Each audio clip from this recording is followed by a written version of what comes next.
लगी और कालू और टुनटुनी चिड़िया सोच में पड़ने लगी। तभी एक दोपहर कुछ ऐसा हुआ जिसकी उम्मीद किसी को नहीं थी। अरे सेठ जी, आप मुझ गरीब के घर, आप अंदर आइए, यहाँ बैठिए।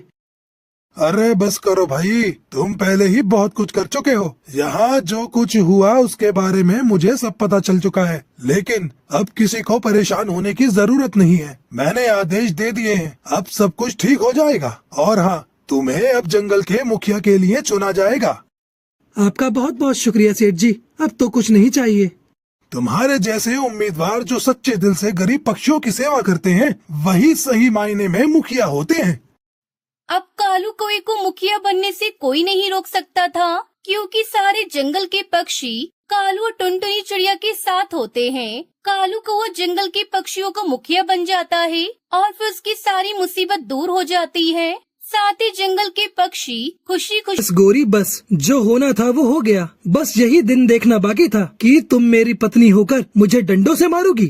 तो तुम मुझे इतना गुस्सा क्यों दिलाते हो? मेरे पेट को कुआं कहते तुम्हें शर्म नहीं आती?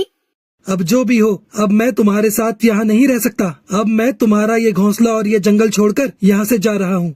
तो जाओ ना, मैं कौन सा तुम्हें रोकना चाहती हूँ। वैसे भी मैं भी तुम्हारी शक्ल नहीं देखना चाहती।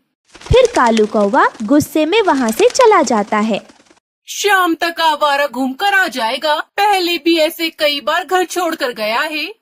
कालू कौवा उड़ते उड़ते दूसरे जंगल में पहुंच जाता है और आज वो सच में बहुत परेशान था। वो एक पेड़ पर बैठ जाता है। वो ऐसे बैठा ही था कि तभी उसे चक्कर आ जाते हैं और वो नीचे गिर जाता है। उसके सर में चोट लग जाती है और वो बेहोश हो जाता है। रानो चिड़िया, जो कि उसी जंगल में रहती थी, वो अपनी दोस्त टुनटुनी के साथ उड़ते उड़ते